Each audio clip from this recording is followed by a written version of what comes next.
परमेश्वरी भगवान की अहिंसा में वितराग विश्व धर्म की देवादिदेव 1008 आदि ब्रह्मा आदिश्वर श्री आदिनाथ भगवान की देवादिदेव 1008 श्री अभिनंदन नाथ भगवान की देवादिदेव 1008 शासन नायक बाल ब्रह्मचारी भगवान महावीर स्वामी की परम पूज्य आचार्य श्रोमणी गुरुवर श्री कुंज कुंज महामुनिराज की परम पूज्य निर्यापक श्रवण परम पूज्य आचार्य श्रोमणी गुरुवर श्री विद्यासागर जी महामुनिराज की परम पूज्य निर्यापक श्रवण मुनि श्री सुधा सागर जी महाराज की पूज्य सागर जी महाराज की दशाक्षर महापर्व की उत्तम ब्रह्मचर्य धर्म की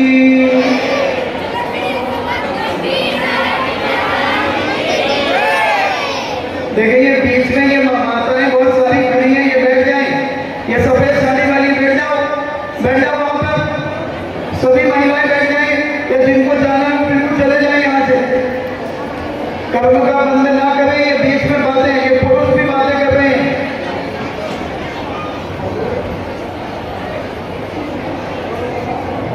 आज का दिवस उत्तम ब्रह्मचर्य सारे जीवन का निचोड़ है, सारे जीवन की साधना और सभी धर्मों में श्रेष्ठ माना गया है, क्योंकि बिल्कुल व्यवस्थित है। कल सब अपन अकेले हो गए थे, आकिंचन, मन से भी आकिंचन हो गए थे, वचन से भी आकिंचन हो गए थे और शरीर से भी आकिंचन हो गए थे। और जब सब तरफ से व्यक्ति आकिंचन हो जाता है, उसका ब्रह्मचर्य उच्च कोटि का हो जाता है और इतना विशाल ब्रह्मचर्य उसके जीवन में प्रकट हो जाता है कि वो नजर ही नहीं उठाता। अगर नजर उठ जाती है तो उसे मां दिखती है, नजर उठ जाती है तो उसे अपनी प्यारी छोटी सी बिटियां दिखती हैं, अगर नजर उठ जाती है तो उसे अपनी बहन दिखती है, अगर किसी नारी की नजर किसी पुरुष पर उठ जाती है तो उसे वह पिता दिखता है। समकक्ष सम उम्र वाला अगर कोई दिख जाता है तो उसकी दृष्टि में वह अपना भाई दिखता है, और छोटा अगर दिखता है तो उसका वो बेटा दिखता है। ब्रह्मचर्य की महिमा बड़ी अपार है, अपरंपार है। हम ये ब्रह्मचर्य की महिमा को नहीं जानने के कारण अपने जीवन का, अपनी शक्ति का, अपने तेज का, अपने बल का, अपनी पर्सनैलिटी की हम विनाश करते चले जाते हैं। आज जिस दिन की मैं बात कर रहा हूं, 40 किलो व्यक्ति जब भोजन करता है, जब 1 किलो खून बनता है, 1 किलो खून बनता है जब जैन दर्शन के अनुसार, और वही 1 किलो खून से 10 ग्राम शुक्र बनता है, जो संसार बढ़ाने का बीजारोपण करता है। मगर हम अज्ञानी, ना समझ व्यक्ति कितनी जीवन की शक्ति को हम विनाश की ओर ले जाते हैं। पूज्य अमृतसर सूरी महाराज ने पुरुषार्थ सिद्धि उपाय में कहा कि अगर एक बार कोई संबंध बनाता है तो 9 लाख जीवों की हिंसा होती है। जरा कान खोल करके सुने, संगी पंचेंद्रीय मनुष्यों की हिंसा होती है। 9 लाख जीव एक बार संबंध बनाने में 9 लाख जीवों का विनाश हो जाता है, मरण को प्राप्त हो जाते। उन्होंने उदाहरण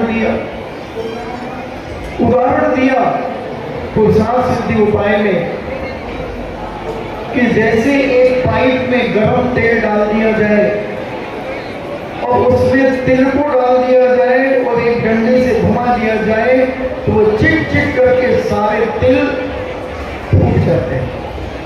ऐसे ही वो सारे के सारे जीव 9 लाख जीव, देखो भैया देखो, कर लो और बातें करो। शर्म नाम की तो चीजें ही नहीं है तुम लोगों। हम इतनी गहरी बात बता रहे हैं, उन्हें पता ही नहीं कि क्या चल रहा है। उठ के आगे आ जाओ, नहीं तो फिर करोगी तुम बात। देखो आगे, और जो कुर्सियां हटाओ वहां से, कूलर के पास से उठो, वहां से सब अनूप जाओ, उसको व्यवस्थित करो। फिर भी वो बैठे, कूलर चल नहीं रहा, फिर उन्हें लग रहा कि कूलर चल रहा। देखो उसके पंखे बिल्कुल सामने खड़े, बस कूलर सामने है तो वो बैठे आराम से कि हवा लग रही। तो जैनाचार्य ने इस संबंध में बहुत गहरी गहरी बातें कही। उन्होंने उदाहरण देकर के समझा दिया कि इस प्रकार से उन जीवों का मरण हो जाता है। संगी पंचेंद्रीय मनुष्य, संगी पंचेंद्रीय मनुष्य जिनकी हत्या होती है तुम्हारे द्वारा, कितना बड़ा पाप। इसलिए जैनाचार्यों ने ब्रह्मचर्य की बात कही कि हम अपने जीवन में जितना संयम का पालन करेंगे, 40 दिन की कमाई एक दिन में खत्म हो जाती है। वो कितना बड़ा दिवालिया है, कितना बड़ा पागल इंसान है कि 40 दिन मेहनत करता है और 5-10 मिनट में वो कमाई को तहस नहस कर देता है, खराब कर देता है। स्वयं खराब होता और दूसरे को भी खराब कर देता है। इसलिए जैनाचार्यों ने कहा कि अपने जीवन में संयम को धारण करो। ये विवेक हमारे 5 तीर्थंकरों को पता चल गया, तो 5 तीर्थंकरों ने कीचड़ में उतरने का प्रयास ही नहीं किया, उन्होंने अपने जीवन में बाल ब्रह्मचारी रहकर मोक्ष को पा लिया। हमें समझना है, हमें जानने का प्रयास करना है। और आज तो वर्तमान में इतनी तेजी से भौतिकवाद बढ़ रहा है कि बहुत मुश्किल है अपने आप को संभालना, अपने आप को ब्रह्म में रमण करना। ब्रह्म यानी आत्मा होती है और चर्य, उस आत्मा को चर्या करना आत्मा की, और अपने आप में उस पवित्रता से जीवन को जीना। ग्रस्त में रहकर के भी ब्रह्मचर्य का पालन किया जा सकता है। हमारे यहाँ बहुत सारे उदाहरण आए हैं, बहुत सारे लोगों ने अपने जीवन को कैसे सुरक्षित किया। अनेक अनेक प्रकार की आदत आई, आतंकियों के बीच में भी नारियां फंसी, मगर उन्होंने अपने सील की रक्षा, अपने ब्रह्मचर्य की रक्षा की। रावण जैसा शक्तिशाली व्यक्ति जनकनंदनी सीता का बाल बांका नहीं कर सका, क्योंकि जो व्यक्ति अपने मन में, अपने वचन में, अपने काय में ब्रह्मचर्य की साधना करता है, उसकी आंखों का तेज ऐसा होता है कि कितना भी खूंखार व्यक्ति आ जाए उसके सामने टिक नहीं सकता। पुरुष की ताकत और एक नारी की ताकत में जमीन और आसमान का अंतर होता है, मगर फिर भी जो सीलवती नारियां होती हैं, जिसने मन में भी कभी पाप नहीं किया, कभी वचन से तो सवाल ही नहीं, काय से तो सवाल ही नहीं, जिसके मन में कभी बुरा भाव नहीं आया, वो व्यक्ति का तेज, उसकी वाणी का ओज, उसकी मानसिकता की शक्ति बड़ी अलौकिक होती है बंधुओं। शादी के बाद वो शक्ति क्षीण होने लगती है। हमारे एक बिसलिया का उदाहरण आता है कि बिसलिया के स्नान से अनेक प्रकार की बीमारियां ठीक हो जाती थी। कितनी भयंकर से भयंकर बीमारी हो और बिसलिया के शरीर से स्पर्श किया हुआ जल अगर उसके ऊपर छिड़क दिया जाए तो वो बीमारी जड़ मूल से नष्ट हो जाती थी। इतनी पवित्रता उसने अपनी बालिका जीवन से अपने जीवन में यह ग्रहण किया था। और जब लक्ष्मण जी के लिए शक्ति लगी तो पता चला कि बिसलिया अगर आ जाए तो ये शक्ति ठीक हो सकती है। जैन दर्शन के अनुसार अन्य दर्शनकारों ने संजीवनी बटी लेकर के हनुमान जी पहुंचे, मगर जैन दर्शन के अनुसार हनुमान जी विद्याधर थे और आकाश मार्ग से उड़ते हुए वो वहां पहुंचे और उनके पिता से बिसलिया को मांगा। तो कई बालिकाएं बिसलिया के साथ में गई और बिसलिया के तेज से, बिसलिया की शक्ति से जैसे ही जिस प्रांगण में लक्ष्मण जी लेटे हुए थे और बिसलिया के पहुंचने से ही बिना स्पर्श किए 25-50 फुट दूर से ही बिसलिया का प्रभाव इतनी तेजी से पड़ा कि लक्ष्मण जी के अंदर लगी हुई शक्ति निकल करके भागने लगी। हनुमान जी ने उसे पकड़ लिया। कहां जाती है? वो चीखने लगी, रोने चिल्लाने लगी। हनुमान जी ने उसे छोड़ दिया। बिसलिया का पाणी ग्रहण लक्ष्मण जी से हो गया। उसके बाद वो शक्ति उनकी खत्म। इसलिए ब्रह्मचर्य अगर हमने अंदर से ग्रहण किया है और बड़े पवित्र भावों से उस जीवन को जीते हैं तो आज भी स्वर्गीय देवता उस नारी के, उस पुरुष के चरणों में नतमस्तक होने के लिए तैयार बैठे हैं।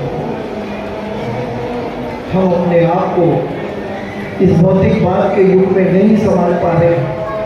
बहुत बिरले लोग हैं कि सारे भौतिकवाद की चक्राचौंध में रहने के बाद अपने संयम, अपने ब्रह्मचर्य की शक्ति से अपने आप को सुरक्षित किए हुए, व्यवस्थित किए हुए, उनके मानसिकता में भी कभी, स्वप्न में भी कभी बुरा भाव उनके जीवन में उत्पन्न नहीं होता, क्योंकि वो जानते हैं मानसिक पाप भी बहुत बड़ा पाप होता है, वाचनिक पाप भी बहुत बड़ा पाप होता है और कायिक पाप तो पाप होता ही है, होता ही है।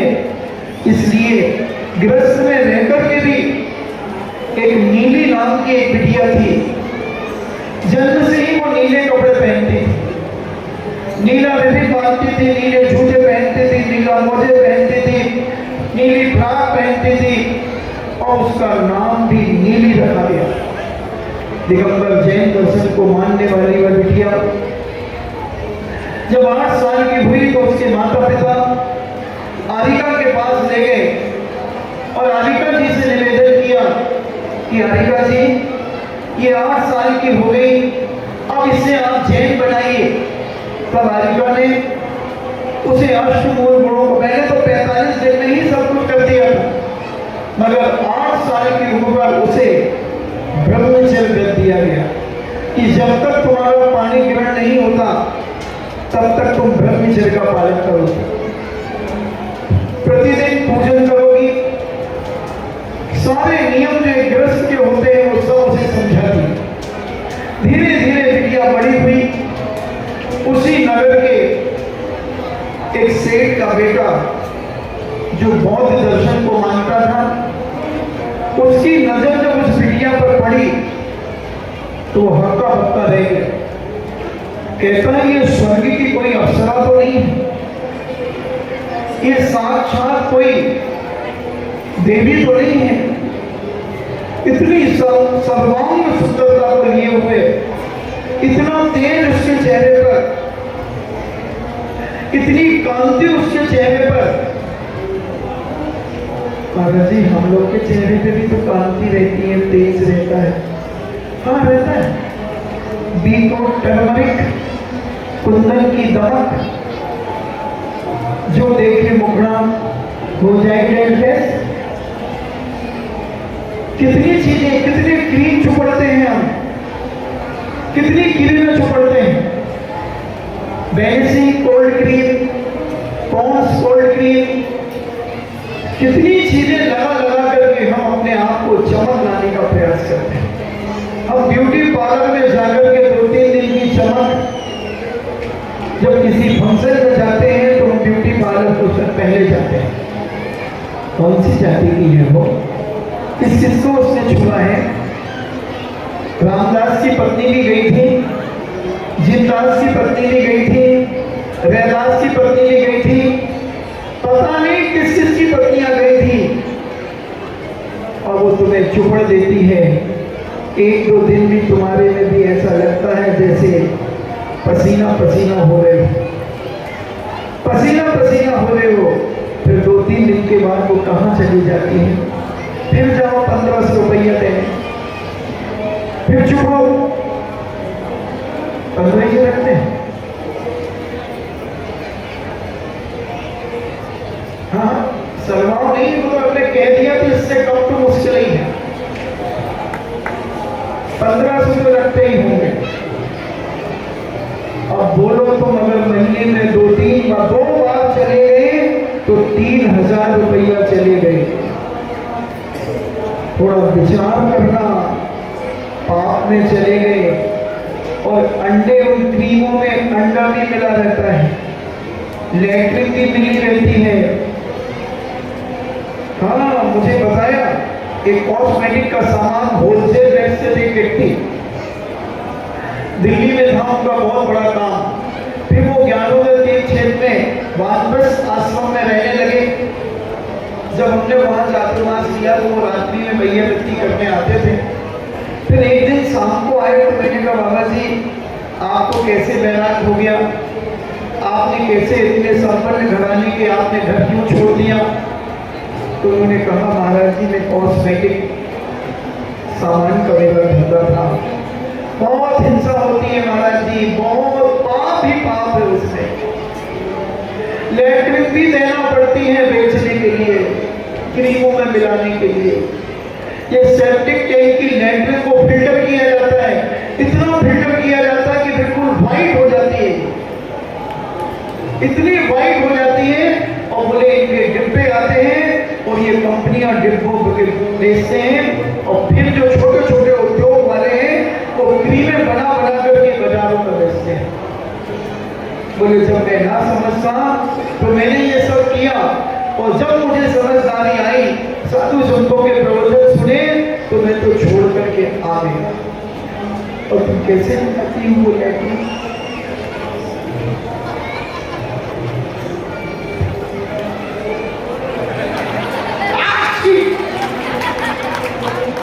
लैट्रिन के पैर पड़ जाए तो हम कपड़े बदलते हैं, नहाते हैं। और थोड़ा विचार करो मेरी प्यारी बेटियों, बताओ बहुएं तुम क्या कर रहे हो अपने जीवन में, किसको दिखाने के लिए अब सजना है। एक सजना तो मिल गया, किसके लिए सजना है, किसके लिए सजना है। निश्चित दूसरे के ब्रह्मचर्य को बिगाड़ने के लिए सजना है, दूसरे का विनाश करने के लिए सजना है। तुम्हें सजना ही है तो तुम अपने सजना के सामने सजो, दूसरे के सामने क्यों। रोड पर सजना दिखा रहा है, बता रहा है कि कहीं ना कहीं से तुम्हारे अंदर मानसिक विकृति है। किसको दिखा रहे हो, पति को कुछ करना है ना। पति जिसमें इधर उधर ना भटके तो तुम अपने घर में सजो ना उसके सामने। नहीं महाराज जी बाहर निकलते हैं उसका एक मजा अलग है। ये सब बेईमान है, सब धोखेबाज है, छली है, मायावी है। तुम क्यों दूसरे का चरित्र पर खराब करना चाहते हो अपनी वेशभूषा के कारण, वेशभूषा के कारण। लिपस्टिक में भेड़ मछली का मांस मिलाया जाता है, और तुम उसे लगाती हो और चाटती हो, तुम्हें मांस खाने का पाप, क्या मांस ही खा रहे हो। सब प्रमाण में, जो भी मैं कहूंगा प्रमाणता के साथ कहूंगा। इसकी वीडियो भी बनी थी पहले बहुत जगह दिखाई, लोग देख नहीं सकते, वो उठ के बच जाते। ऐसे जानवरों को मारते, भेल मछली को लटकाकर और उसे कुल्हाड़ी से मारा जाता है। 63 फुट लंबी भेल मछली होती है। अरे जैनी तो कम से कम सुधर जाओगे। मैं तो कहता हूं हमारा जैनी जन्म से ही सुंदर होता है, उसे हाइट तिलक सजने की कोई जरूरत ही नहीं होती। क्यों सजे, किसके लिए सजे? ओरिजिनलिटी ही होती है। और हम अपने चरित्र को इस प्रकार से विकृत करके अपने जीवन को खराब कर लेते हैं। और जब उसका रिएक्शन होता है, लिपस्टिक के कितने रिएक्शन, सफेद दाग, फुंसियां चेहरे पर, इतनी विकृतियां, जितनी ये क्रीमें तुम लगाते हो, उन सबसे साइड इफेक्ट है, सबसे साइड इफेक्ट है। पता नहीं हम कितना खर्च इस शरीर के लिए करते हैं। क्या है शरीर के अंदर? 7-8 किलो खून है, 2-4 किलो मल है, हड्डियां हैं, मज्जा है, थोड़ा सा लोहा है, 1-2 कील बन जाएंगी। और इस शरीर में है क्या तुम्हारे? इसके लिए कितना बाल उखाड़ने के पैसे, या अल्लाह, बाल उखड़वाती है, फिर बाल तोड़ हो जाता। महाराज जी हमारे हाथ में बाल तोड़ हो गया, और महाराज का करेगा कि पट्टियां लगा करके चमड़ियां नचवा रहे, केसवन नहीं करने लगा तो अच्छा है, आंखों के बाल नचवा रहे। बताओ, हमारे बूढ़े ख्याल में कहा कि दाढ़ी मूंछ और सिर के बाल ही उखाड़े जाते हैं, मगर ये तो आंखों की निकाल रही, फिर इनकी आंखों की और लालिमा हो जाती, नसें खिंच जाती है, बीमारी और होती, आंखों से दिखना बंद हो जाएगा। क्योंकि ये सबसे मुलायम स्थान अगर कोई शरीर का है तो ये आंखें मानी जाती है, और ये लालिमा आ जाती, नसें खिंची दिखती हैं आंखों की। तो ये किसके लिए है सारा का सारा पाप? और ये असंयम तुम्हारे जीवन का विनाश कर देगा, ये अब्रह्म तुम्हारी जिंदगी का सत्यानाश कर देगा। तो वो नीली, जब उसने उसे देखा तो वो तो आश्चर्यचकित हो गया और अपने पिता से कहता है, पिताजी मैं उस नीले से पानी ग्रहण करूंगा। पिता कहते, बेटा वो दिगंबर जैन दर्शन को मानने वाली बेटी है, उसके ऊपर आंख मत उठा लेना, तू भस्म हो जाएगा। वो इतनी पवित्र है, इतना चरित्र उसका पवित्र है कि दुनिया की कोई ताकत जिसके हाथ में उसका पिता उसे सौंपेगा वही उसे छू सकेगा। अगर किसी ने छूने की कोशिश की तो भस्म हो जाएगा। मैं जानता हूं, मैंने साधु संतों से उसके बारे में सुना, मगर वो तो पड़ गया। और सेठ जी का नियम था कि मैं अपनी बेटी की शादी दिगंबर जैन के अलावा किसी से नहीं करूंगा। मेरी बेटी कुंवारी रह जाए तो 100 बार रह जाए, मगर जिसको मैंने सम्यक दर्शन प्राप्त कराया, सच्चे देव साधुओं की भक्ति कराई, उसके जीवन में श्रद्धा, आस्था, विश्वास, प्रतीति कराई, और उसे मैं अन्य व्यक्ति को दे दूं, विचारी में दे दूं, कभी नहीं। और जब उसके पास ये खबर आई, उसके पिता के पास, पिता ने कहा कि बेटी की शादी तो दिगंबर जैन से होगी, अन्य से नहीं होगी, आप क्षमा करें और आप पधारें। उन्होंने राजा के ऊपर दबाव करवाया और राजा से कहा कि हम जैन दर्शन स्वीकार करते हैं। अभिषेक भोजन करने लगे, जैन दर्शन को मानने लगे। 6 महीने हो गए और राजा ने कहा कि अब क्या चाहते हो, जो बौद्ध थे पहले, अब जैन दर्शन को मानने लगे और बड़ी श्रद्धा से मानते हैं, अभिषेक पूजन रोज करते हैं।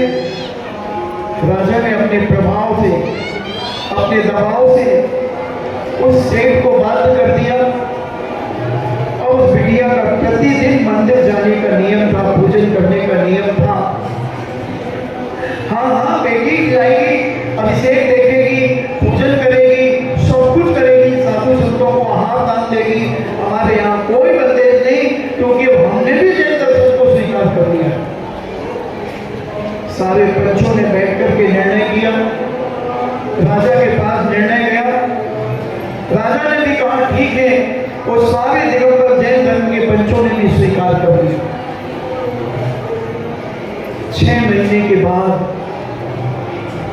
उसे मंदिर जाने से रोक दिया और कहा कि कल हमारे बौद्ध गुरु आ रहे हैं जो अंतर्यामी हैं, महान तपस्वी हैं, उनके लिए भोजन बनाना है, इसलिए कल मंदिर नहीं जाऊंगी। उसने कहा पिताजी मैं भोजन तो बना दूंगी, मुझे कोई इतराज नहीं है, मगर मुझे भगवान के दर्शन करने जाने दो, पूजन करने जाने दो, इसमें बंदेज क्यों लगा रहे हैं आप? बोले नहीं, बोले बहुत तपस्वी है बेटा, गुरु उन्हीं को बनाओ। उसने कहा पिताजी, हमारे पिताजी ने एक सुक्ति दी थी, पानी पियो छान के, गुरु बनाओ जान के।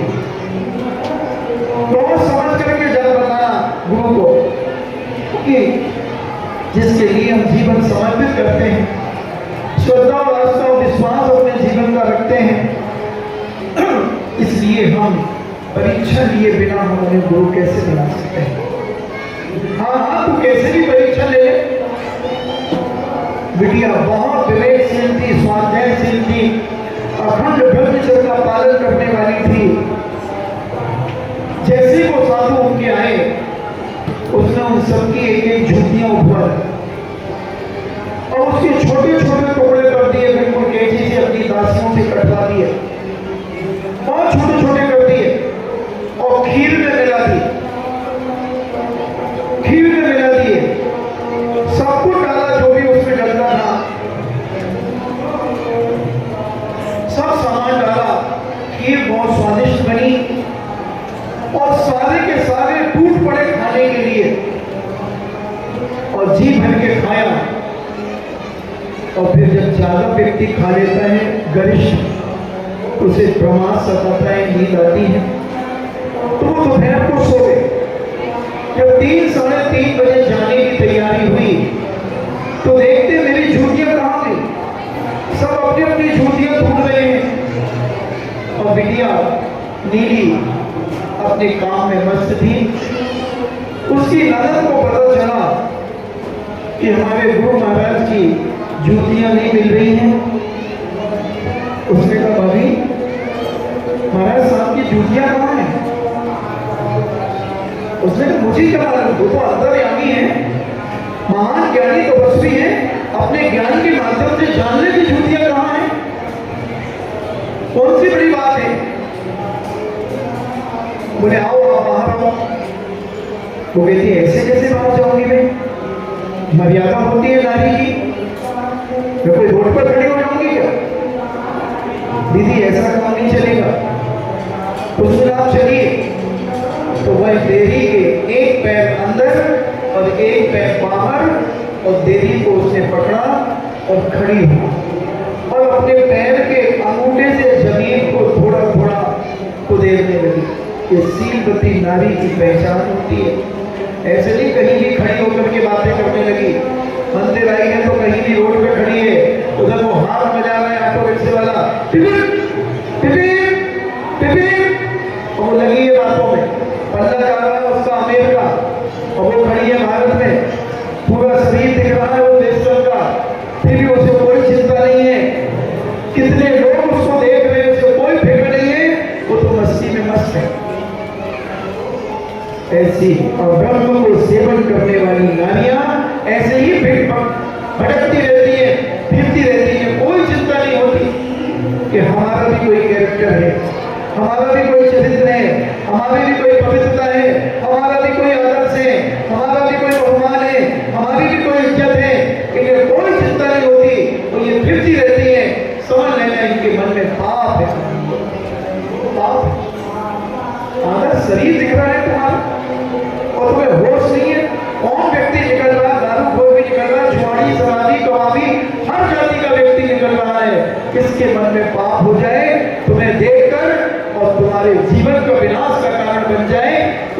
क्या करें? अपनी इज्जत अपने हाथ में है, अपना चरित्र अपने हाथ में है, अपना सील अपने हाथ में है। और जब उसके ऊपर लांछन लगा, कहा कि बताओ कहां है चप्पल जूते, उसके मुंह से निकल गया इनके पेट में। अगर आपसे कह दिया जाए कि भी जो आपने दूध पिया है गिलास में उसमें मक्खी थी, और उल्टी हो जाएगी कि नहीं 1 मिनट में, और उल्टी हो गई, और उन्हें उल्टियां हो गई धड़ा धड़ धड़ा धड़, वो कहते मेरी चप्पल का टुकड़ा, वो कहते मेरी चप्पल का टुकड़ा। और बस जो ननद थी वो तो कच्चा खाने वाली थी, समझ लो नीली को। अब नीली को कच्चा खा जाएगी वो, और ननद बहुत बदमाश होती है। अगर संधि निकले करो ननद का, ना धन आनंद बराबर ननद, जो आनंद नहीं देती उसका नाम है ननद। पहले तो बड़ा फेमस था नंद भौजाई का झगड़ा, बहुत फेमस था। अब तो थोड़ा सा कम हो गया क्योंकि अब नंद नहीं बची, अब नंदें बहुत कम बची हैं, अब ये नन हो गई नन। और वह नीली को उसने लांछन लगा दी। नीली से कहा दो चरित्री पापी, न जाने तेरे कितने चार हैं। नीली ने कहा बहन जी क्या कह रही हो तुम? बोले चुप रहो। नीली सीधी जाकर के जिनालय में जाकर के बैठ गई और संकल्प कर लिया कि जब तक ये लांछन मेरे ऊपर से नहीं हटेगा तब तक मैं चारों प्रकार के आहारों का त्याग करती हूँ। एक ग्रस्त बहू की बात बता रहा हूं, ध्यान रखना। उसने संकल्प कर लिया और बैठ गए जिनालय में। देवता का आसन कंपायमान हो गया और देवता कहता कि तुम ये क्या कर रही हो, डरो मत, सारी देवता साथ तुम्हारे साथ है। और आज मैं सारे सेठ साहूकारों को राजा को एक स्वप्न दूंगा कि तुम्हारे नगर में जो सीलवती नारी होगी उसके प्रभाव से मैं रात्रि में सारे चारों गेट बंद कर दूंगा नगर के। पहले दरवाजे होते थे नगरों में, कैसे है ना, अजमेरी गेट, फलाना गेट, ऐसे तुम्हारे यहाँ भी गेट होंगे, तो ऐसे गेट होते थे पहले नगर के बाहर। उसने देवता ने सारे गेटों को बंद कर दिया और कहा जो सीलवती नारी होगी जिसने स्वप्न में भी अपने पति के अलावा किसी को याद नहीं किया होगा, न वचन से, न काय से, न मन से, उसके पैर के स्पर्श से यह दरवाजा खुलेगा। और ये घोषणा करती सारे देवता ने सारे श्रेष्ठियों को, राजा को, महाराजा को, सेठ साहूकारों को, सारे लोगों को घोषणा कर दी गई और देवता चला गया। नीली प्रभु के चरणों में बैठ करके जाप कर रही है। प्रातःकाल हुआ, लोग अपने अपने खेतों पर जाने की तैयारी करने लगे, मगर दरवाजे बंद, दरवाजा खुल ही नहीं रहा है। राजा के पास सूचना गई, राजा भूल गया कल का स्वप्न। राजा ने हाथी भेज दिया और हाथी ने अपने मस्तक से दरवाजा खोलने का प्रयास किया। दरवाजा हिला तो मगर खुला नहीं। जैसे बदमाश बच्चों को माँ जब बहुत ज्यादा परेशान करते हैं तो 2-4 थप्पड़ मार करके वो दरवाजे में बंद कर देती है, ये बेटा तुमने लगा खोल खोल, तो वो दरवाजा पूरा हचमचा देता है, फिर भी दरवाजा नहीं खुलता। ऐसे ही हाथी के द्वारा दरवाजा मचमचाया तो गया मगर खुला नहीं। राजा के पास श्रेष्ठी लोग गए, राजन क्या बात है, सारे दरवाजे आज बंद हैं। इतने में एक शेर कहता है, और कल एक स्वप्न दिया था एक देवता ने मुझे कि कल नगर के सारे दरवाजे बंद रहेंगे और जो सीलवती नारी होगी उसके पैर के स्पर्श से वो दरवाजा खुलेगा। हाँ, राजा कहता मुझे भी दिया था। सारे श्रेष्ठियों को याद आ गया और सारे श्रेष्ठी ने कहा ठीक है, ऐलान कर दो कि नगर की सारी महिलाएं अपने अपने पैर के अंगूठा में स्पर्श करें। बहुत सारी महिलाएं गई, दरवाजा नहीं खुला, नहीं खुला। राजा ने कहा रानी को ले जाओ। रानी भी गई, रानी से भी दरवाजा नहीं खुला। इज्जत वाली बात आ गई उस नगर की। इस नगर में कोई श्रीमती नारी नहीं है, सारी कहीं ना कहीं से पापिन है। किसी ने मन से पाप किया है, किसी ने वाणी से पाप किया है, किसी ने शरीर से पाप किया है जरूर, जभी तो दरवाजा नहीं खुला। राजा साहब को, सेठ को एक बात याद आई कि अपने नगर में एक नीली थी। वो नीली अखंड ब्रह्मचर्य का पालन करती थी और 8 साल की उम्र में जिनेन्द्र भगवान का पूजन, स्वाध्याय और जाप और इतनी पवित्र थी, उसे ऐसा लगता था कि देखते ही रहो।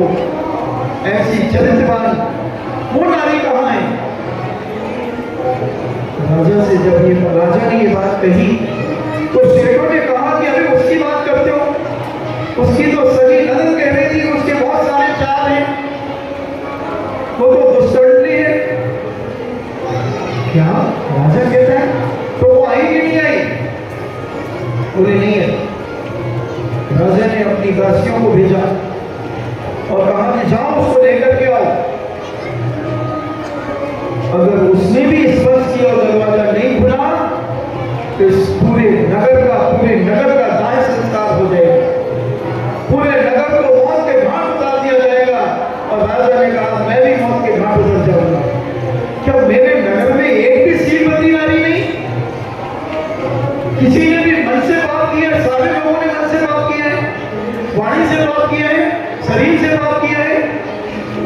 जब उसे लेने के लिए गई तो कहा कि राजा साहब ने आपको याद किया है। उसने कहा मुझे क्यों याद किया, मैं तो दुष्टनी हूं, मेरे तो एक नहीं अनेक चार हैं। मेरे घर की सगी ननद जब इस बात को कह रही है तो मैं किसको अपना सफाई दूं, किसको अपनी इज्जत की बात कहूं? दासियों ने कहा बहू रानी आप पहले राजा साहब के पास चलिए। राजा साहब के पास गई, राजा ने देखा और कहा कि ये तो श्रीपति है, कैसा लावट और तेज टपक रहा है इसके शरीर से, इसकी एक एक क्रिया, उठना बैठने का ढंग, बोलने का लहजा, देखने का नजरिया, सारा का सारा इतना पवित्र है। किसने अच्छा लगाया इसके ऊपर? जाओ बेटा तुम दरवाजे खोलो। पिताजी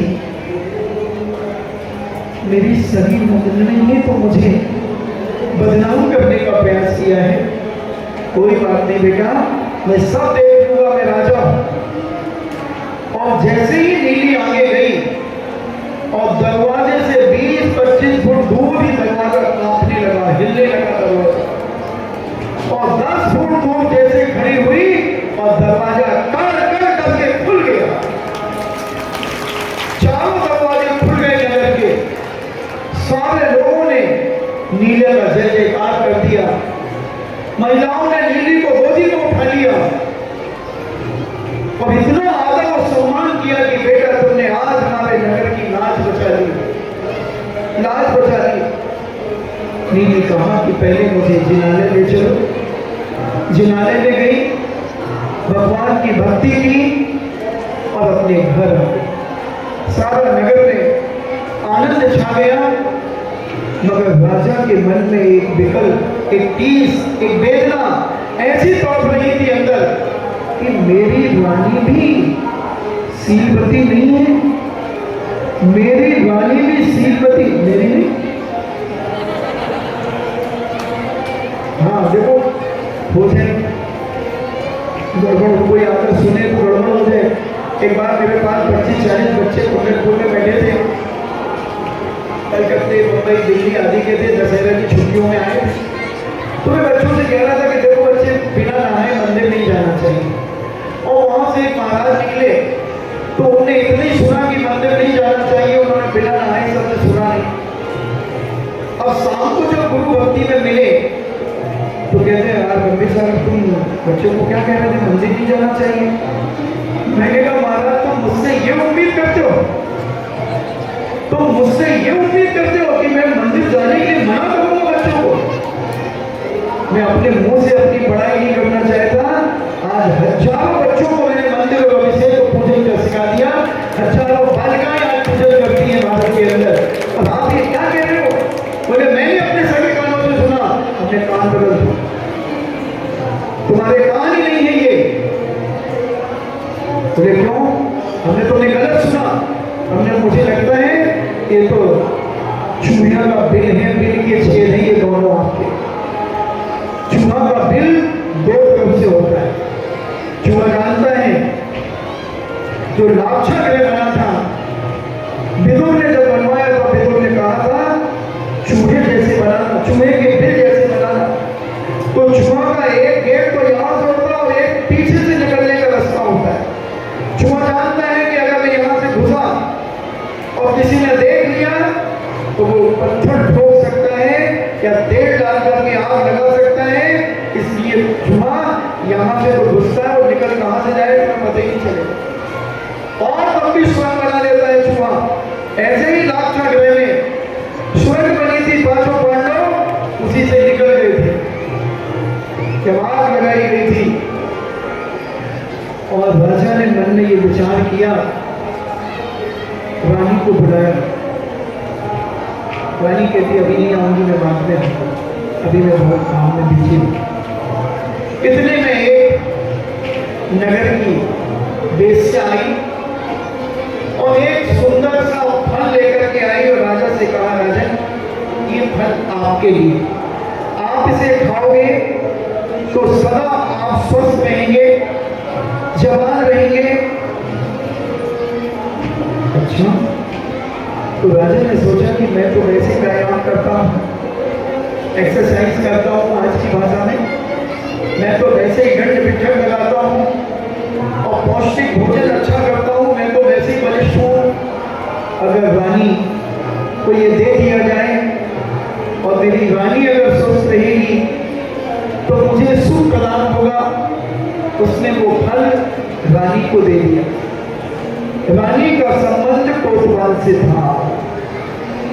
रानी ने कहा कोतवाल स्वस्थ रहेगा तो मैं भी स्वस्थ रहूंगी, मैं भी सुख का अनुभव करूंगी।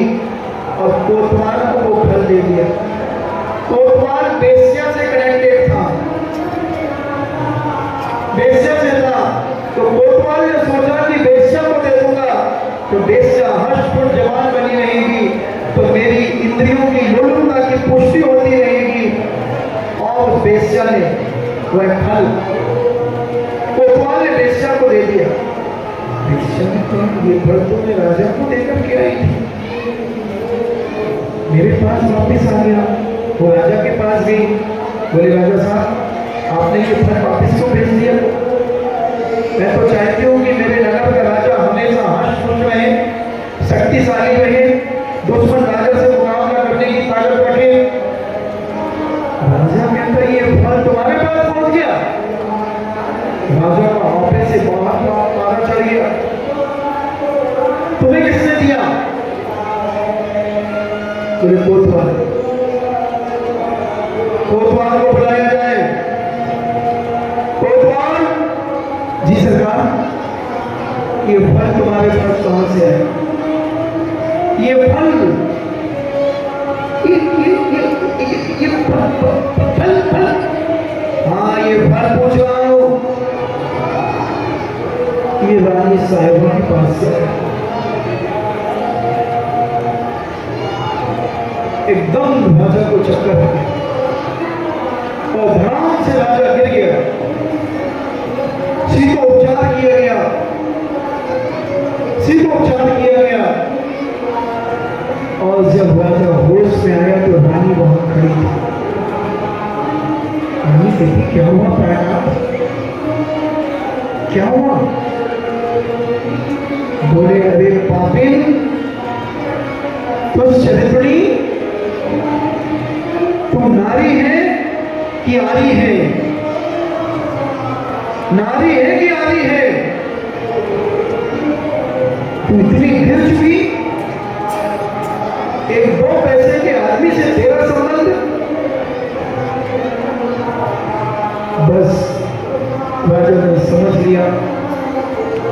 सत्य क्या है। जीवन का आनंद नहीं है। इतनी सुख सुविधाएं देने के बाद, राज रानी बनाने के बाद भी इसके मन में पाप है, इसके मन में दुराचार है, ये पापी। और राजा उसी समय वैराग्य की ओर निकल, जंगल की ओर निकल गया और घनघोर जंगल में जाकर दिगंबरी दीक्षा धारण कर लिया संकल्प कि आज के बाद 28 गुणों का पालन होगा। अहिंसा महाव्रत, सत्य महाव्रत, अचोरी महाव्रत, ब्रह्मचर्य महाव्रत और आप परिग्रह महाव्रत, 6 आवश्यक से 7 गुण आदि पंचेंद्रिय निरोध, सारे 28 गुणों का पालन करने का संकल्प करके राजा ध्यान में बैठ। विचार करें भक्तों, किसके मन को खोजा जा सकता है, किसे पकड़ा जा सकता है कि कौन व्यक्ति के मन में पाप है और किस व्यक्ति का मन साफ है। ऊपर से हर व्यक्ति धुंधला धुला दिखता है, ऊपर से हर व्यक्ति साफ सुथरा दिखता है और मीठी मीठी बातें करता है, मगर उसके सायं। इसलिए पूज्य सुखचंद्र महाराज ने, सुखचंद्राचार्य ने अपने ग्रंथ ज्ञानार्णव में लिखा कि नारी किसी को देखती है, किसी से बोलती है, किसी को इशारा करती है, किसी के बारे में सोचती है। बहुत खतरनाक है, इनका पाप पाना बहुत असंभव है, असंभव है, असंभव है। इसलिए मैं इस कीचड़ में नहीं पड़ा। मैंने वो ज्ञानार्णव पढ़ा दीक्षा के पहले। मुझे एक महाराज ने दिया कि बोले इसको जरूर पढ़ना। मैंने ज्यादा नहीं पढ़ा, 160-170 पेज पढ़े और 25 ही पेज में सारा राज खुल जाता है। मैंने 25 ही पेज मुख्य रूप से पढ़े। मैं समझ गया कि जब तक राज नहीं खुल पाए तुम अपनी आवाज सजा लो, और जब तक श्वास नहीं रुक पाए तुम अपना इतिहास बना लो। अपना इतिहास बना लो बंधुओं, कि समय श्वास रुक जाए कुछ नहीं कहा जा सकता। हमने तो अपना इतिहास बना, अपनी आवाज सजा ली, इतिहास बना लिया। बस अब मैं ये चाहता हूँ, मेरी प्यारी माताओं, बेटियों, बहुरानियों, नौजवानों, भाइयों, अपने आप को संभालो, अपने आप को संभालो। कितना अपन देखते हैं पेपरों में, कितना पढ़ते हैं,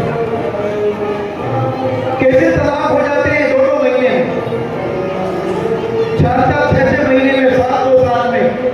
और ऐसी पागल इनकी मति हो जाती है, जानते हैं कि वो दारूखोर है, शराबी है, जुआरी है, दुनिया का गुंडा है, फिर भी मरती है उससे शादी करने के लिए। हमारी जात का नहीं, पात का नहीं, फिर भी हम मरते हैं उसके पास। कितने केस है यहाँ पर, कितने केस है यहाँ पर, आपको सबको मालूम है। हम तो 10 साल के बाद आए, हमें क्या पता, और हमने किसी से पूछने की, खोजने की आदत भी है नहीं। तो भैया मैंने आज तक किसी से तो पूछा क्या? और कितने लोग मेरे पास बैठते हैं, कमरा कभी खाली मिलता है, एक शब्द भी मैंने कभी किसी से पूछा हो। मगर मैं ये कह रहा हूं, कितने केस जान जान करके अंत बने, आंगनबाड़ी पार्टी, सब कुछ जानते हैं फिर भी जा रहे हैं। यह है विनाशकालीन विपरीत बुद्धि। और तलाक हो गए, घरों में डले हैं, घुट रहे हैं अंदर से। क्या जीवन है बंधुआ, 50 केस है सारे भारत में। पता नहीं क्या मती मारी गई, क्या दिखता है, क्या दिखता है इनको? क्या जैन लड़के मर गए सारे के सारे? मैं पूछना चाहता हूं कि जैन कहां जा रही? अगर कोई नहीं मरो बैठ जाओ। तो क्या जैन लड़के मर गए? जो हमें दूसरे खोजना पड़े। अरे गरीब से भी शादी कर लेगी, गरीब से भी शादी कर लेगी तो 2 टाइम की रोटियां तो खिलाएगा कम से कम। अंडा तो नहीं खिलवाएगा, मांस तो नहीं बिकवाएगा, मांस तो नहीं बनवाएगा तेरे से, शराब की बोतल के ढक्कन तो नहीं खुलवाएगा, शराब गिलास में तो नहीं बनवाएगा और तुझे शराब भी नहीं पिलाएगा। 2 रोटी शांति धारा के घी से चुपड़ी हुई 2 रोटी लौकी की सब्जी के साथ खिला देगा, खिला देगा। मान जाओ, मान जाओ, मान जाओ। तो अपने मन की मति को बदल दो। अगर जीवन में तो जैन दर्शन से तुम्हें लगाव हो तो, जैन दर्शन पर श्रद्धा हो तो अपनी मनोभावना बदल दो, और नहीं बदलते बने तो हमारे पास आ जाना, हम बदल देंगे। न जाने कितनों की बदली है मैंने। एक 30 लाख का पैकेज था, मध्य प्रदेश की एक बालिका थी पुणे के अंदर, और उसकी स्थिति पता नहीं साथ में जॉब करता था, बिल्कुल गंदा व्यक्ति था, बिल्कुल गंदा। उसके मामा मुझसे जुड़े थे, उसके मामा मेरे पास आए, बोले महाराज जी एक ऐसी ऐसी बात है। मैंने बस एक बात मेरी शक्ल दिखा दो बस। बोले ले आओ, मैंने कहा ले आओ। 15 दिन के बाद चांद खेड़ी में लाया। पढ़ी लिखी थी, अब ऐसे सूख करके कांटा हो गई थी, बिल्कुल 13 हड्डी चलता वो नरकन का। यहाँ तो कोई भी नहीं दिख रहा मुझे, टुकड़ियां नहीं दिख रही थी। भाई अच्छी हड्डी कटती है, दूर ढांको नहीं थी, लेकिन से अंदर होती थी। अब तो हेमा मालिनी को भी माफ कर दिया, उसने से काट दिया।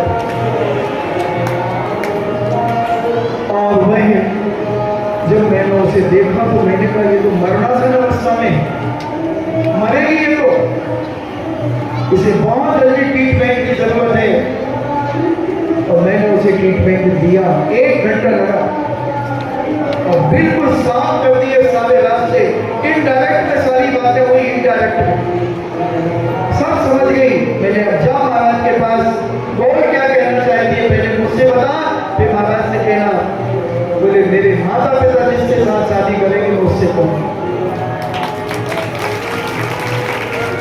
मैंने महाराज के पास भेजा, महाराज जी ने पूछा क्या करना है। बोले बस महाराज जिसके साथ माता पिता भेजेंगे उसी के साथ जाऊंगी। और अभी हो गई उसकी शादी, बहुत अच्छे घर में हो गई, दिगंबर जैन में हो गई और बहुत सुख शांति से परिपूर्ण है। हम समझे मांस कटवाया जा रहा है, मांस खिलाया जा रहा है, उसके बाद भी हम बेवकूफ इतने कि जान करके आंखों में पट्टी बांध ली। इसलिए मैं तो कहता हूँ जितनी जल्दी से जल्दी हो सके निकाल देना चाहिए। और ये जितनी ये छोटी बात होती है ना, वो ऐसा है वो ऐसा है, यही मरती है सड़सड़, फिर इनको मिलता है डोगरा, यूजलेस, कोई मतलब नहीं जीवन का। हर चीज की उम्र होना चाहिए, हर चीज का एक समय होना चाहिए। और अगर समय निकलने के बाद अगर वो कार्य करते हो कोई अधिकारी नहीं होता, कुछ मतलब नहीं, कुछ मतलब नहीं। एक और केस आया मेरे पास, एक जूते बनाने वाली की लड़की, तो क्या होते हैं लिविंग, लिविंग क्या होता, एक साथ रूम में रहते हैं आजकल, लिविंग लिविंग लिविंग रिलेशन।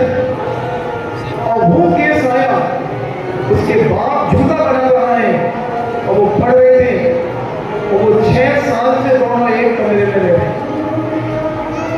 और हमने तो उसको कहा कि तुझे शर्म नहीं आई।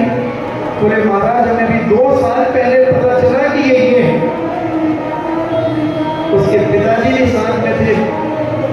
पिताजी ने कहा कि महाराज जी मैं एक फूटी कौड़ी नहीं दूंगा इसे, मैं स्वीकार नहीं करूंगा इसे। मैंने कहा यार मैं इस बात इस मामले में तो नहीं पढ़ूंगा। वो कहता है अब वो आप तो 6 साल से रह रहे हैं, तो अपने का क्या करेगा, तू क्या बनेगा, तू भी यही दुकान खोलेगा, तू भी यही बनाएगा, यही साफ कर करके बेचेगा, झाड़ू लगाएगा, क्या करेगा।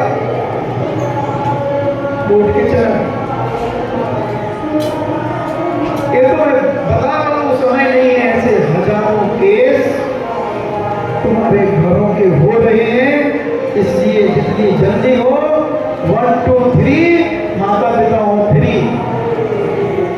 अगर तुम ये पैसा कमाने के चक्कर में तुमने लड़कियों को वहां भेजा कि वहां क्या क्या घटनाएं कर रहे हैं, वो क्या इंस्टा क्या है, इंस्टाग्राम फोटो देख रहे थे। एक बात मेरे कहने से चला लेना और देखना तुम्हारे ऐसी नगर की कितनी छोरियां कितने छोरों के साथ क्या मस्तियां कर रही हैं। क्या इनका चरित्र बचा, किसने छू लिया है, क्या हो गया इनके जीवन को। देखो जरा एक बार अपने घर में बैठ करके देखो, तुम्हारे घर की भी लड़की मिल सकती है, तुम्हारे परिवार रिश्तेदार की भी मिल सकती है। एक बार भोपाल में एक टीआई चौराहे पे खड़ा था और जितने ये आतंकवादी बन के जाती है निकलती है छोरियां, इधर से बिल्कुल फेंटा बाल करके और इधर से फेंटा बनता है और इतनी चीजें सी आंखें देखती है, उसमें भी काला चश्मा होता है। मैंने 1996 में जब ऐसे फेंटेबाज, मैं जंगल से लौट रहा था 1996 में जयपुर में, तो 5 साल ऐसे आ रहे थे, मेरे मुंह से निकल आतंकवादी। तो मेरे साथ 20-25 लड़के जंगल जा रहे थे, बोले नहीं महाराज जी आतंकवादी नहीं लड़कियां। तो मैंने कहा ये मुंह छुपाए जैसे डाकू लोग छुपाते हैं। तो बोले ये सब आज जमाना है महाराज। मैंने विचार किया कि मुंह छुपाने का मतलब क्या है, ये इतना पैक होने का मतलब क्या है, क्यों पैक होती है ये, पैक पी लिया है तुमने, कोई पैक पी लिया है कि नशे में मेरी आंखें कोई ना देख ले, क्या इनके दिमाग में घुस गया है। मैं 2-3 दिन उस पर विचार करता रहा, फिर मैंने समझा कि ओहो ये दुष्चरित्रियों के लक्षण है, इनके मन में जरूर पाप है कि इनका बाप ना देख ले हमारा पाप, इसलिए ये। और क्या कहते हैं इसकी क्या होते स्कीन चल जाती है। तुम्हारी मम्मी ने कभी बांधा है क्या, वो तेरी दादी ने बांधा, पहले भी धूप निकलती थी कि नहीं निकलती थी भाई, पहले भी धूल मिट्टी निकलती थी कि नहीं निकलती थी। ये अभी आसमान से टपक के आई है, इनके सामने ज्यादा प्रदूषण हो गया क्या, ये जरूर इनके मन में पाप है। और ऐसे धर्म से निकलती हैं, गाड़ियों में तो पता ही नहीं चलता और कब हो जाए कुछ पता नहीं। तो उस समय मुझे पता चला कि इनके मन में पाप। मैंने विचार किया जरूर इनके चरित्र में कहीं खोट है। क्यों बाबा ये कपड़ा, अगर तू शेरनी है और चरित्रवान है तो बिंदास घूमना, बिंदास जा और भूलना जा। इसकी मजाल है जो तुझे आंख उठा करके देख ले। अगर कोई आंख उठाए तो अपने कुत्ते के पंजे के जो 2 नाखून तेरे पास है तो 2 नाखून का प्यार कर दे उसकी आंखों में और चिल्ला दे बचाओ। 150 लोग इकट्ठे हो जाएंगे उसका कछुआ निकालने के लिए। राम नाम सत्य है और मरता बोलो मस्त है, हो सकता है, मगर ये फेंके बांधने की जरूरत क्या है। तो मैं भोपाल की बात बता रहा था, एक टीआई साहब खड़े थे कि ये कपड़ा बांधे जो लड़कियां निकलेंगी उन्हें रोक करके वो कपड़ा खुलवाएंगे, और टीआई से 1 फुट दूरी पर उसकी लड़की एक लड़के के साथ निकल गई। तो उसके साथ कानिस्टेबल था, उसने कहा सर वो गाड़ी निकल गई और 100 मीटर नहीं गई होगी उसका एक्सीडेंट हो गया। टकरा गई वो ड्राइवर, क्या बोलते हो, उससे टकरा गई और खून खच्चर हो गई। पुलिस वाला दौड़ा, लोगों ने कहा साहब एक्सीडेंट हो गया। पुलिस वाला दौड़ा, कपड़ा खोला, ये तो सर की लड़की। सर को बुलाया, सर क्या कह रहा, मैं दूसरों को पकड़ रहा हूं और बेईमान मेरे घर में बैठा, दुष्चरित्र व्यक्ति मेरे घर में बैठा है। बंदेज करो माताओं, खुली चुनौती दे दो कि ये बंदेज ये कपड़े नहीं पहने जाएंगे। साधन में निकलो, पवित्रता से निकलो, मन की पवित्रता लेकर के चलो, नहीं तो जीवन खराब हो जाएगा। मैंने भी बहुत सारे लोगों की गजब टूटी, के बाद 2-3 बालिकाएं कॉलेज से आ रही थी।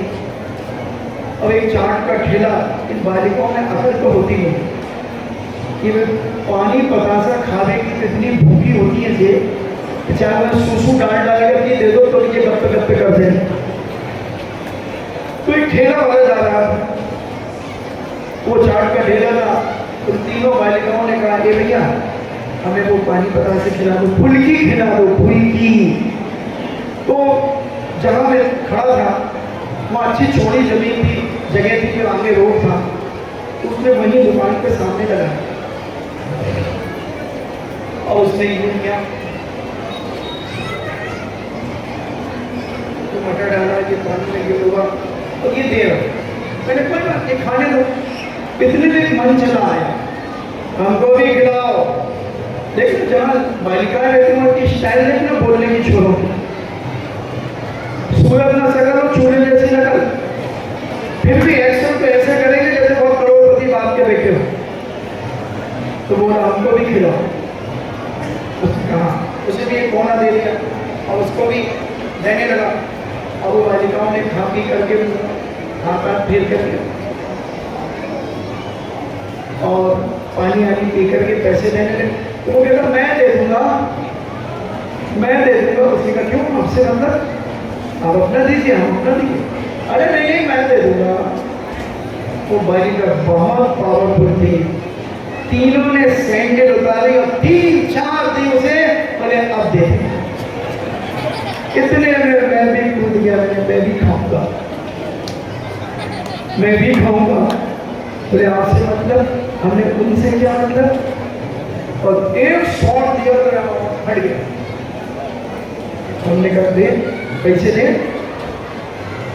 पैसे दे। कितने में 5-7 और आए तो अपनी दुकान पे और दे धड़ाधड़, दे धड़ाधड़, खूब गजब कुटी। एक और गजब कुटी।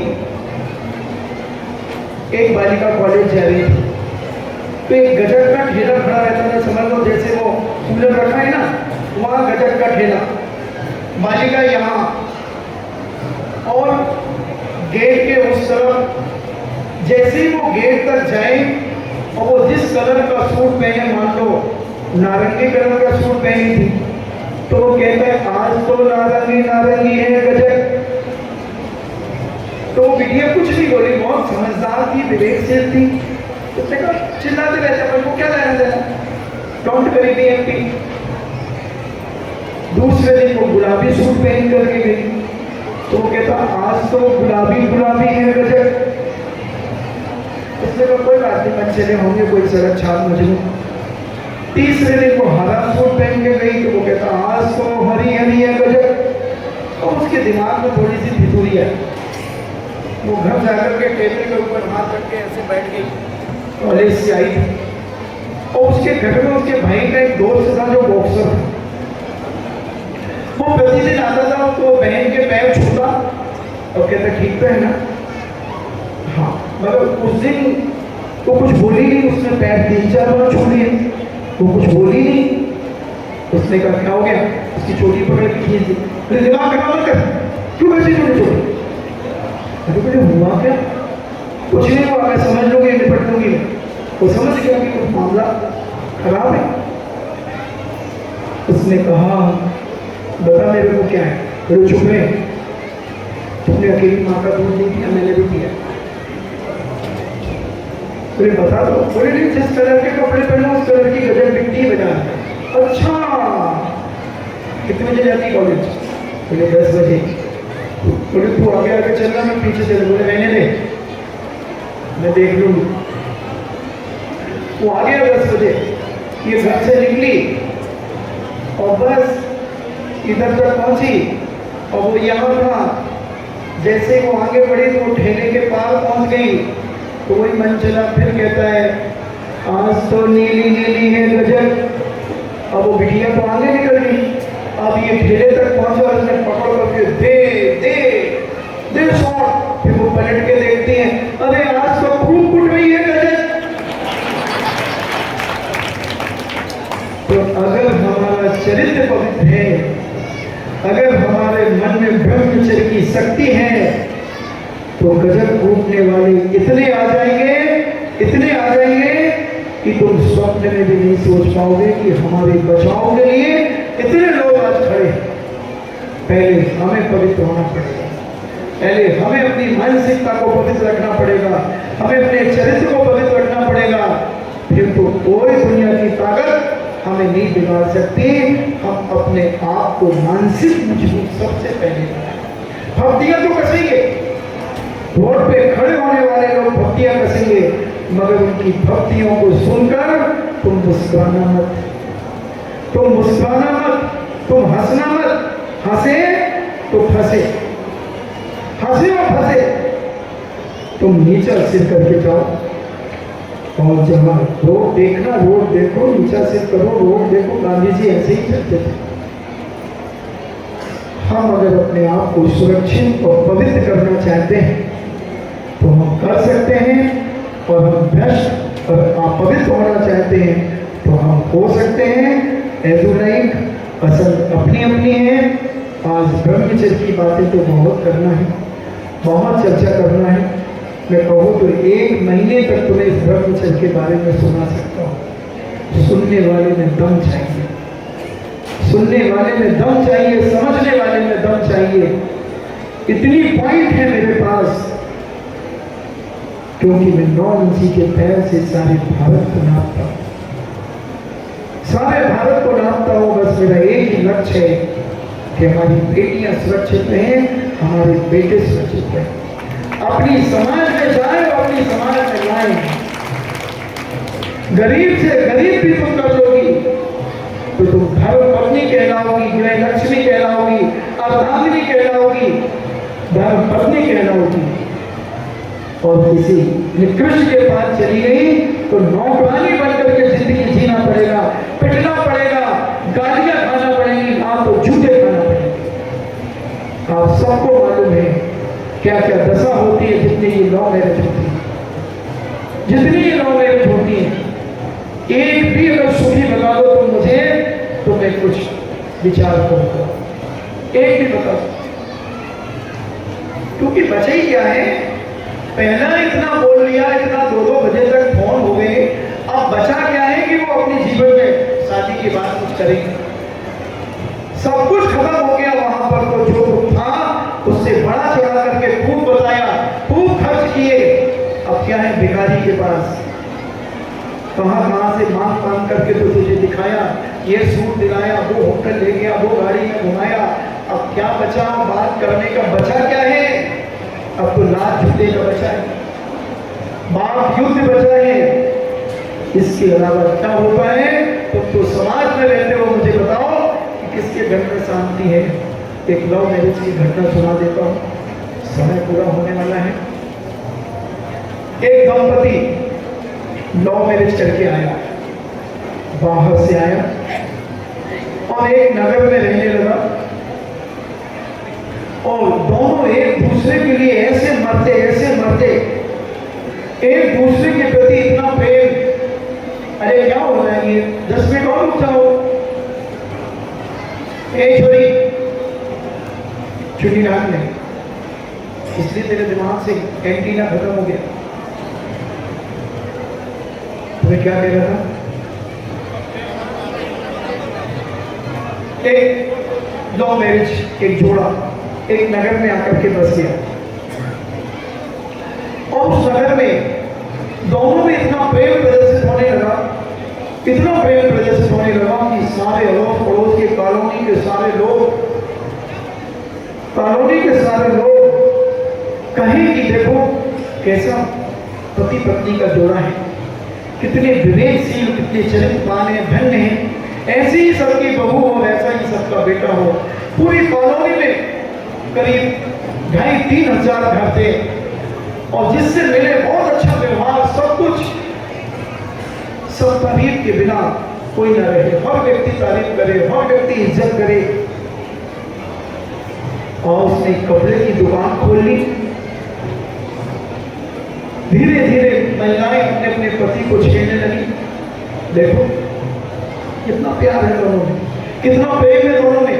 तुम तो मुझे फूटी आंख नहीं देखते, मैं कुछ कहते तुम सुनते ही नहीं हो। खूब चर्चा कहने की कोई जरूरत नहीं है। उस नगर में एक दार्शनिक व्यक्ति रहता है, एक फिलॉसफर रहता है। उस फिलॉसफर ने कहा कि तुम ये क्या कह रहे हो?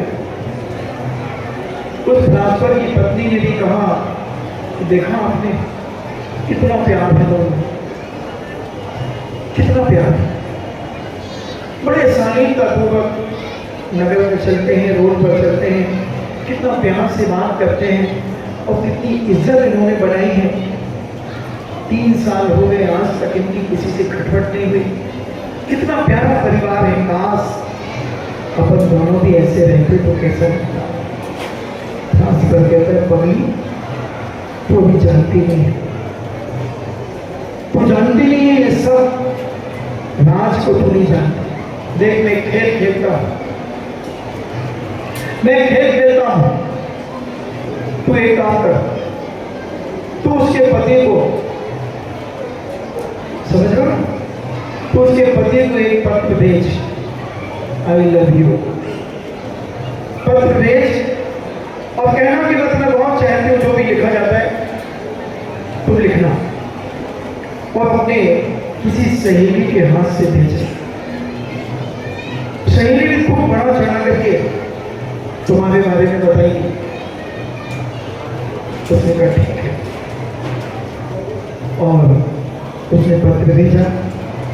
2 सहेलियां गई उसकी दुकान पर और कहा कि वो जो फिलॉसफर रहते हैं उनकी धर्मपत्नी को देखा आपने, कितनी सुंदर है, कितनी माइंडेड है और अपार पैसा है जिनके पास, वो तुम्हें पसंद करती है।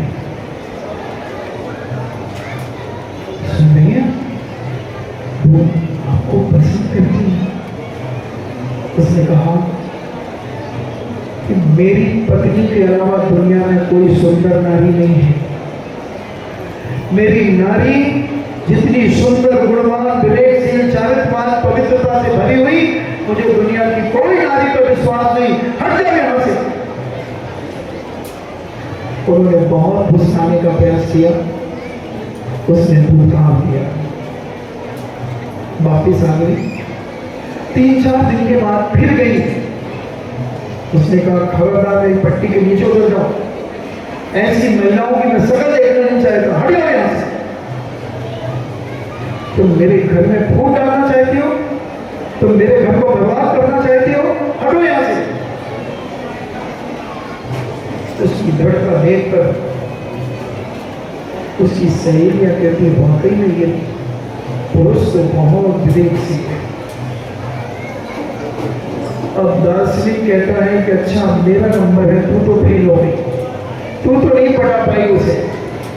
अब देख, मैं शतरंज की चाल मैं खेलता हूं। और फिलॉसफर ने एक पत्र लिखा और अपने एक मित्र के हाथ से भेजा कि फिलॉसफर ने जिस दिन से आपको देखा है आश्वस्त हो गए, पूरा शरीर टूट रहा है, बुखार से भरे हैं, खाना पीना सब छूट गया है, सब कुछ लिख दिया, मगर उन्हें एक डर है, उन्हें एक खटका है कि तुम्हारा पति विरोध करेगा, रिपोर्ट लिखा देगा। अगर तुम तैयार भी हो जाओगे तो वो रिपोर्ट लिखा देगा। फिर अपन क्या करें? उसने कहा सच, क्या वो मुझे चाहते हैं? हाँ। बोले देखो मेरे का एक लाल बल्ब चलता है, रात्रि में मेरे मकान के ऊपर एक लाल बल्ब चलता है, और कल 2 बजे से 3 बजे के बीच में अगर वो बल्ब बुझ जाए तो फिलॉसफर जी से कह देना कि खटका खत्म हो गया, खटका खत्म हो गया, मैं तैयार हूं। फिलॉसफर ने अपने 5 मित्रों को उसके घर के सामने खड़ा कर दिया कि बल्ब बुझते ही तुम पहुंच जाना, वो निश्चित उस व्यक्ति की हत्या करेगी, उस व्यक्ति की हत्या करेगी। और 5 लोग बिल्कुल अलर्ट खड़े हुए हैं प्रतिदिन की भांति जिस प्रकार का अपने पति से व्यवहार करती थी उसने किया,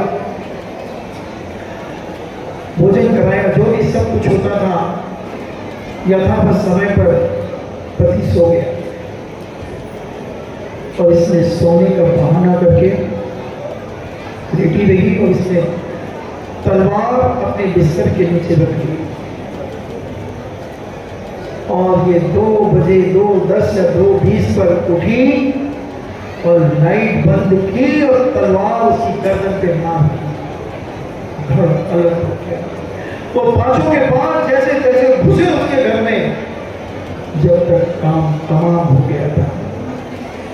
फ्रांस पर जब वो लौट करके आए और कहा सर उसने तो मार दिया। फ्रांस पर ने अपनी पत्नी से कहा देखा तुमने, ये लव मैरिज का दुष्परिणाम। लव मैरिज आज तक कभी सक्सेस नहीं हुई। कहीं ना कहीं से 2 महीने 4 महीने के बाद खटपट चालू और इतनी खटपट हो जाती है कि लात जूते तक की होती है, यहाँ तक कि तलाक या तो फिर खत्म, मामला खत्म। इससे अच्छे तो कुआरे रह जाओ भी तो भी चलेगा, चलेगा, कोई बात नहीं। अच्छा विद्यासागर की यूनिवर्सिटी में आ जाओ, मगर ऐसी पापी और पापी से अपने संबंध न बनाओ।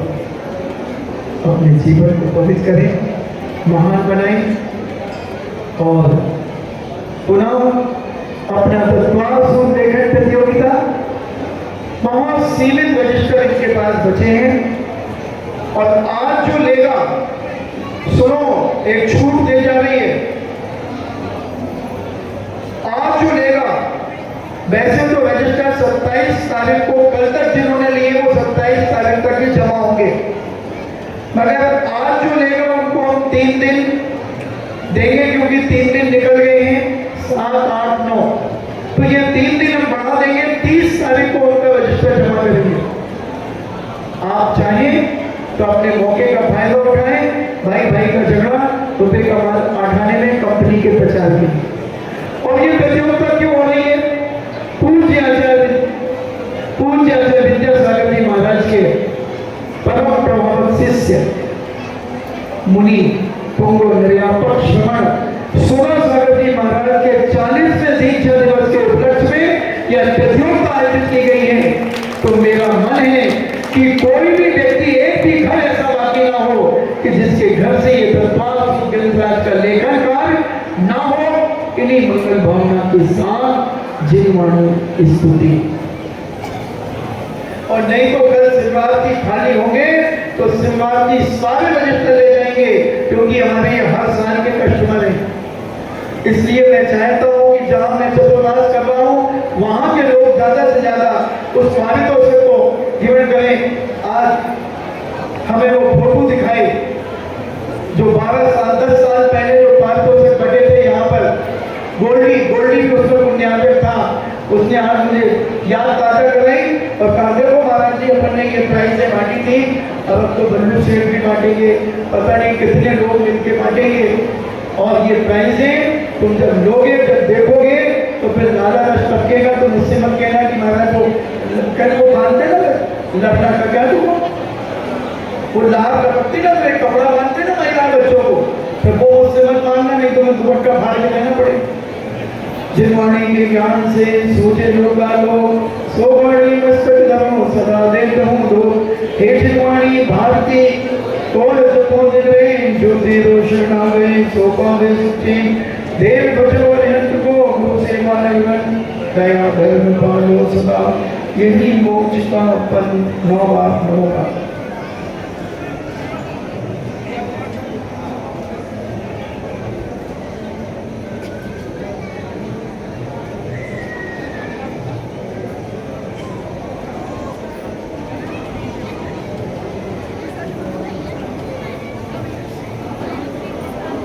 परम पूजनीय द्वादशां जिनवाणी